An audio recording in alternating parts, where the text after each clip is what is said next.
President Aquino will have another hectic schedule this week. Presidential spokesman Edwin Lasierda said the president will attend 4 public engagements to emphasize the valuable contributions of each sector of society toward the country's growth. Meanwhile, the president inducted into office the newly elected officials of the Kapisanan ng mga Broadcaster ng Pilipinas in Simple Rights held in Malacanang. The details from Elena Luna.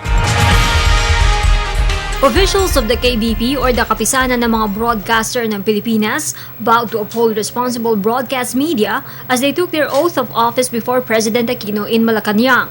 Among the officers are Ruperto Nicdao Jr. as KBP Chairman and Herman Basbaño as KBP President.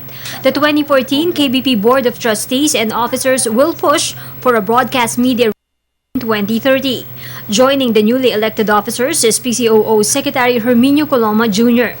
Founded in April 1973, the KBP is an organization made up of owners and operators of radio and television stations in the Philippines.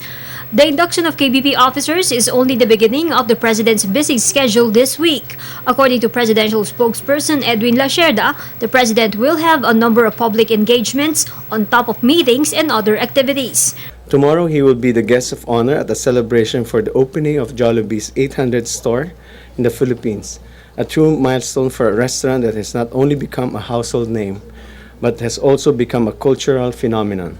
In the middle of the week, the President will speak at 2 educational institutions, the Ateneo Professional Schools and Hope Christian High School.